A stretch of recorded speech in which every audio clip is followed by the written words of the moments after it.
Bonjour au peuple de Dieu, bonjour à tous les bien-aimés, frères et sœurs en Jésus-Christ qui nous écoutent à travers le monde. Bonjour aux chrétiens, bonjour aux chrétiennes, bonjour à l'ensemble du corps de Christ, bonjour aux serviteurs de Dieu, bonjour aux servants du Seigneur, bonjour à tous ceux qui se préparent à l'enlèvement, bonjour à tous ceux qui se préparent au retour très imminent de notre Seigneur et Sauveur Jésus-Christ. Bien-aimés frères et sœurs en Jésus-Christ, je viens dans cette vidéo répondre à une question très importante et très pertinente de la part d'une sœur en Christ qui nous écoute depuis la Côte d'Ivoire.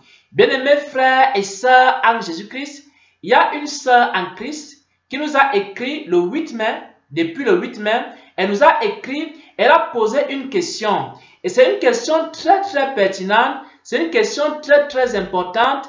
Et la question est de savoir comment reconnaître un vrai serviteur de Dieu, comment reconnaître un faux serviteur de Dieu. Quels sont les critères qui permettent de dire qu'un homme de Dieu est un vrai homme de Dieu? Quels sont les critères qui permettent de dire qu'un serviteur de Dieu est un vrai serviteur de Dieu? Ou alors qu'un serviteur de Dieu est un faux serviteur de Dieu et qui n'est pas dans la vérité? Et voici exactement la question qu'elle a posée, et c'est aussi une question que beaucoup de chrétiens se posent, c'est aussi une question que beaucoup de serviteurs de Dieu se posent, et j'aimerais partager cette question avec les bien-aimés et partager également la réponse à cette question. Y a-t-il un critère, voici la question, y a-t-il un critère type? Y a-t-il un critère type? Lorsqu'il est absent chez un homme de Dieu, y a-t-il un critère type? Lorsqu'il est absent chez un homme de Dieu, cela veut dire qu'il n'est pas un homme de Dieu. Est-ce qu'il y a quelque chose que, si on ne retrouve pas ça chez un homme de Dieu, alors cet homme de Dieu n'est pas un vrai homme de Dieu? Est-ce qu'il y a quelque chose quand même de spécifique? Pourquoi? Parce que le Seigneur Jésus a dit dans les Écritures, dans les Évangiles, il a dit que vous reconnaîtrez les serviteurs de Dieu à leurs fruits. Vous reconnaîtrez les faux prophètes à leurs fruits. Vous reconnaîtrez les faux pasteurs à leurs fruits. Mais maintenant, est-ce qu'il y a un fruit spécifique? Est-ce qu'il y a quelque chose de spécifique que lorsque ça manque dans la vie d'un serviteur de Dieu, lorsque ça manque dans la vie d'un chrétien ou alors dans la vie, par exemple, d'un prophète, dans la vie d'un apôtre, dans la vie d'un évangéliste, dans la vie d'un pasteur, dans la vie d'un docteur, est-ce qu'il y a quelque chose que si la chose manque, alors on peut conclure que ce pasteur-là n'est pas un vrai pasteur, on peut conclure que ce serviteur de Dieu-là n'est pas un vrai serviteur de Dieu. Bien-aimés frères et sœurs en Jésus-Christ, il existe effectivement une chose, il existe effectivement un critère principal, il existe effectivement quelque chose. Si vous ne voyez pas la chose en question dans la vie d'un homme de Dieu, alors cet homme de Dieu-là n'est pas un vrai homme de Dieu. Il existe effectivement un critère que lorsque vous ne voyez pas ce critère-là dans la vie d'un serviteur de Dieu, alors ce serviteur de Dieu-là n'est pas un vrai serviteur de Dieu. Et c'est ce que nous allons voir ici dans la réponse à la question de la bien-aimée sœur qui nous écrit depuis la Côte d'Ivoire. Maintenant, pour pouvoir répondre clairement à cette question, j'aimerais d'abord vous inviter à entrer dans la parabole de la lampe. Pour répondre à cette question, j'aimerais vous inviter à entrer dans la parabole de la lampe. C'est avec la parabole de la lampe que nous allons répondre à cette question. Maintenant, que dit la parabole de la lampe? Nous allons prendre un premier passage des Écritures. C'est Jésus qui s'adresse à ses disciples dans Luc 12 à partir du verset 35. Ici, Jésus s'adresse à ses disciples. Dans Luc 12 à partir du verset 35. Jésus dit ceci, que vos reins soient sains et que vos lampes soient allumées. Jésus est en train d'exhorter ses disciples à garder leurs lampes allumées. À garder quoi? Leurs lampes allumées. Ça veut dire quoi? Ça veut dire que tout homme, tout chrétien, toute chrétienne a reçu une lampe de la part de Dieu. Tout chrétien, toute chrétienne a reçu une lampe de la part de Dieu. Et ces chrétiens-là et ces chrétiens-là doit garder sa lampe allumée. J'aimerais dire à quelqu'un, j'aimerais dire à un homme, j'aimerais dire à une femme, j'aimerais dire à un serviteur de Dieu, j'aimerais dire à une servante de Dieu, j'aimerais expliquer quelque chose, c'est que tout chrétien ou toute chrétienne ou tout serviteur de Dieu a une alliance avec Dieu. Et dans cette alliance-là, Dieu lui donne une lampe.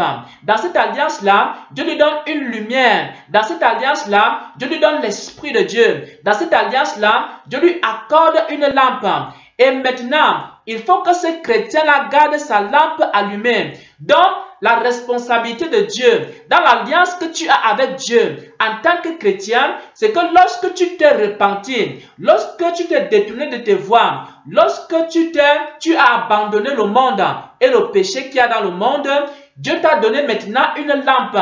Pour que tu marches dans la lumière de cette lampe-là, il faut maintenant entretenir cette lampe de façon continuelle.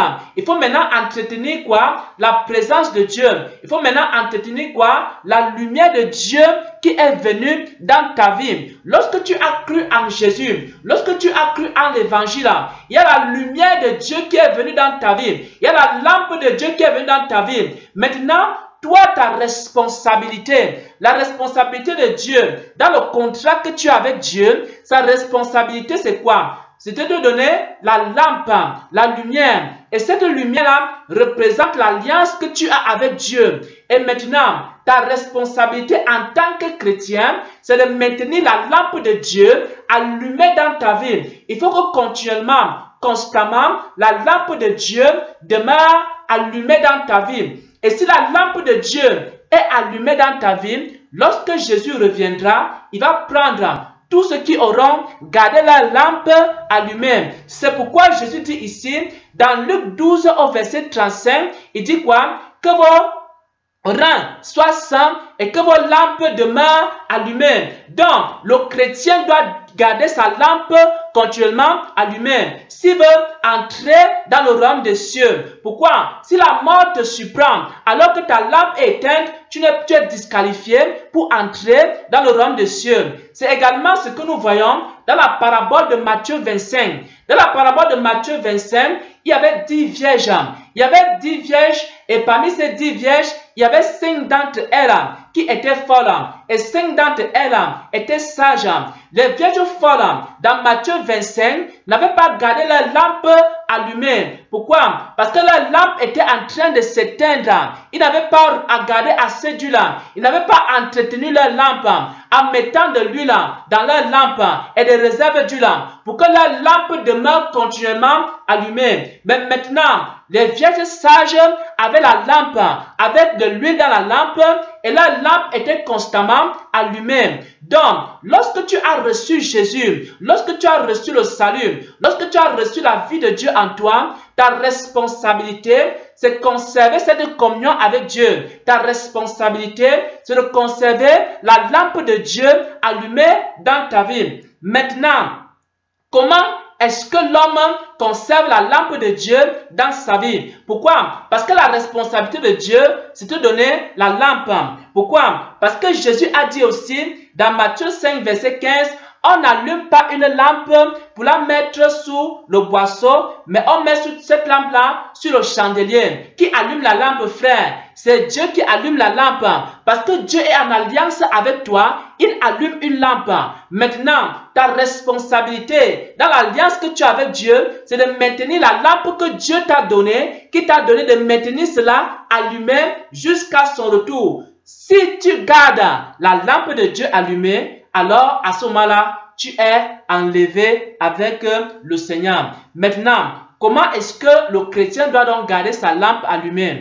Le chrétien doit garder sa lampe allumée en s'entretenant continuellement dans la présence de Dieu. Le chrétien doit garder sa lampe allumée en demeurant continuellement dans la parole de Dieu. Le chrétien doit garder sa lampe allumée en demeurant continuellement dans la prière. Le chrétien doit garder sa lampe allumée en restant continuellement dans l'adoration. Le chrétien doit garder sa lampe allumée en évitant le péché. Pourquoi? Parce que le péché éteint la lampe de Dieu dans ta vie. C'est pourquoi Satan a envoyé beaucoup de divertissements dans le monde pour pousser les chrétiens à commettre toutes sortes de péchés. Beaucoup de distractions dans le monde pour pousser les chrétiens à commettre toutes sortes de péchés et à éteindre la lampe de Dieu dans leur vie. Lorsque la lampe de Dieu dans ta vie est éteinte, alors à ce moment-là, l'alliance avec Dieu est brisée. Et parce que l'alliance avec Dieu est brisée, tu ne peux plus être enlevé avec le Seigneur dans les airs.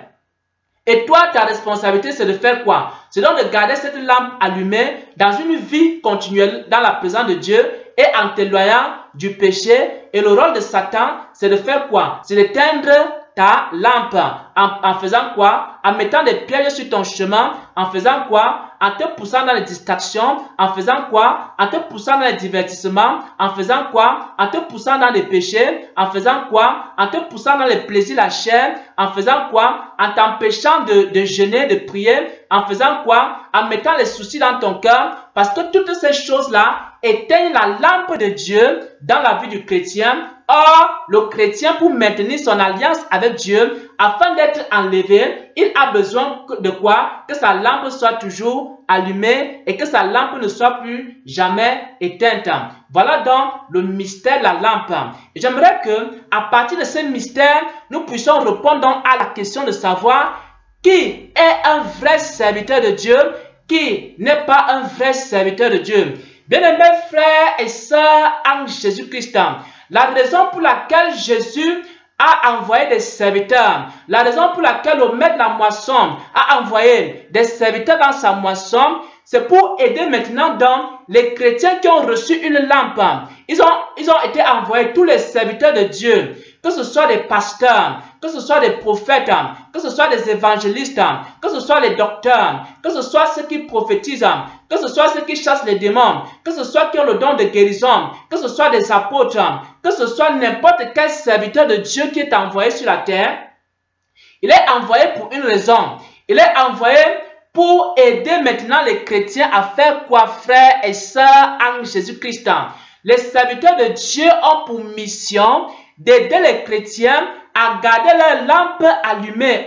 Dis ça. Lorsque Jésus envoie son serviteur, lorsque Jésus envoie sa servante, il envoie son serviteur et sa servante avec une mission, une seule mission, c'est de garder la lampe, d'aider les chrétiens à garder leur lampe allumée. Donc, un vrai pasteur, c'est un pasteur qui travaille dans ta vie pour que ta lampe soit toujours allumée. Un vrai apôtre, c'est un apôtre qui travaille dans ta vie en tant que chrétien. L'apôtre travaille dans ta vie pour que ta lampe demeure toujours allumée. Un vrai enseignant de la parole de Dieu, un vrai prophète, c'est quelqu'un qui travaille dans ta vie afin que ta lampe, la lampe que le Seigneur t'a donnée, demeure toujours allumée dans ta vie.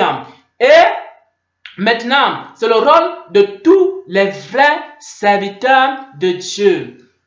Maintenant, lorsque Satan veut par exemple attaquer une église, supposons par exemple qu'il y a un pasteur dans une église, un vrai pasteur.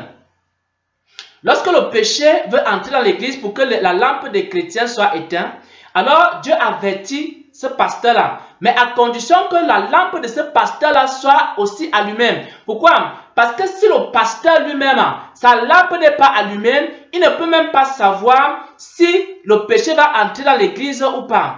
Par exemple, un docteur, si la lampe de ce docteur-là n'est pas allumée, le docteur ne peut même pas savoir quel enseignement donner pour que les chrétiens soient tenus en éveil.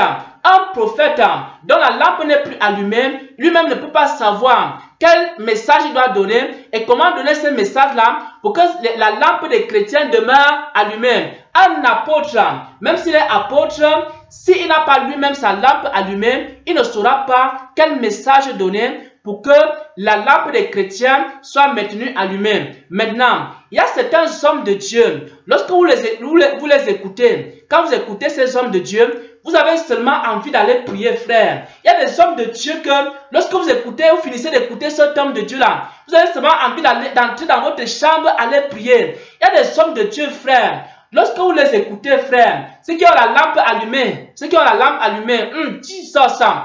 Quand tu écoutes un homme de Dieu qui a la lampe allumée, tu as seulement envie de faire 3 jours de jeûne pour prier. Frère, il y a des hommes de Dieu qui ont la lampe allumée. Lorsque tu écoutes cet homme de Dieu-là, tu as seulement envie d'adorer Dieu, de célébrer Dieu. Il y a des hommes de Dieu, frères et sœurs, ceux qui ont la lampe allumée. Lorsque tu les écoutes, tu as envie seulement de lire ta Bible, de la Genèse jusqu'à Apocalypse. Pourquoi? Parce que ce sont des hommes de Dieu qui ont des paroles. Lorsque ces paroles sortent, ce sont des paroles qui sont esprit et vie. Et lorsque ces paroles sortent, ce sont des paroles qui entrent dans ton cœur. Ça pénètre dans ton cœur et ça ravive la flamme de Dieu dans ta vie. Et ça fait en sorte que même si tu étais en train de vouloir mourir spirituellement, il te ranime. Ce sont des serviteurs de Dieu qui ont pour mission maintenant de faire quoi? De garder ta lampe allumée. Et parce que ta lampe sera toujours allumée, alors quand Jésus viendra, il va te prendre. Maintenant, quels sont les faux pasteurs et les faux prophètes, les faux évangélistes, les faux docteurs, les faux serviteurs de Dieu? Ce sont des personnes que lorsqu'ils prêchent, ça ne te donne même pas envie d'aller lire la Bible. Il y a des hommes aussi, lorsqu'ils prêchent, ça ne te donne même pas envie d'aller prier. Et lorsque il y a également des hommes de Dieu, ceux qui n'ont plus la lampe allumée, lorsqu'ils prêchent, lorsqu'ils enseignent, lorsqu'ils font n'importe quoi, même les miracles, ça ne te pousse pas vers le Seigneur. Il y a des hommes de Dieu, lorsqu'ils prêchent, ça te pousse plutôt vers les convoitises. Lorsqu'ils prêchent, ça te pousse plutôt à chercher à avoir de l'argent. Lorsqu'ils prêchent, ça te pousse plutôt à vouloir chercher à faire les choses de ce monde. Alors que les vrais serviteurs de Dieu qui ont la lampe allumée, leur but c'est quoi? C'est de maintenir la flamme de Dieu dans ton cœur. Et lorsque les vrais serviteurs de Dieu, ceux qui ont la lampe allumée prêchent, alors ils tournent tes regards vers les choses d'en haut. Tu commences à voir seulement le ciel. Tu as seulement envie d'aller au ciel. Tu as seulement envie de quitter la terre, aller rejoindre ton Seigneur Jésus. Oh mon Dieu, mon roi. Ce sont les serviteurs de Dieu qui ont quoi? La lampe allumée. C'est quoi? Lorsqu'il est en train d'évangéliser, tu as seulement envie de te repentir, encore et encore. Frères et sœurs, il y a des évangélistes qui ont la lampe allumée. Lorsqu'ils commencent à prêcher l'évangile, alors si tu es un païen ou alors tu es un chrétien qui s'est refroidi, tu vas seulement commencer à faire quoi? Tu vas seulement commencer à te repentir. Tu vas même peut-être prendre 3 jours de repentance, seulement à pleurer, à te repentir, à confesser les péchés. Pourquoi? Parce que ce sont des évangélistes qui ont la lampe allumée. Maintenant, il y a des prophètes. Un prophète qui a la lampe allumée, lorsqu'il te sort une prophétie, bien-aimés frères et sœurs en Jésus-Christ, tu restes comme ça. Tu écoutes la prophétie. La prophétie te donne seulement envie de commencer à chercher Dieu. Ça donne seulement envie de commencer à prier. Ça donne seulement envie de commencer à aimer le Seigneur. Il y a également des docteurs. Il y a des docteurs de la parole. Ceux qui ont la lampe allumée, frère. Quand un vrai docteur prêche la parole de Dieu, frère, tu as seulement envie de prendre ta Bible, de lire la Bible du matin jusqu'au soir. Pourquoi? Parce que la lampe de ce docteur-là est allumée. Il y a également des apôtres et des gens qui font des miracles dont la lampe est allumée. Quand il finit de faire son miracle, il ne fait pas les miracles comme les autres font les miracles. Seulement son miracle te donne l'envie d'aimer Dieu. Lorsque tu vois le miracle de cet homme de Dieu-là, tu vas seulement te prosterner et commencer à adorer Dieu. Il y a des miracles que ça n'a aucun effet même dans ta vie. Mais il y a d'autres miracles. Quand tu vois la manière dont cet apôtre-là a fait le miracle, frère, dis ça. Tu vas seulement te prosterner devant Dieu, adorer Dieu, célébrer Dieu, élever Dieu pour sa grandeur, pour sa bonté, pour sa miséricorde. Voilà donc, bien-aimés frères et sœurs, la réponse à la question de notre sœur bien-aimée qui nous a écrit depuis la Côte d'Ivoire. Elle nous a écrit depuis le 8 mai. Elle voulait savoir, est-ce qu'il y a un critère type? Est-ce qu'il y a quelque chose que, si ça manque dans la vie d'un serviteur de Dieu, ce serviteur de Dieu-là n'est pas un vrai serviteur de Dieu? Oui, bien-aimés frères et sœurs en Jésus-Christ.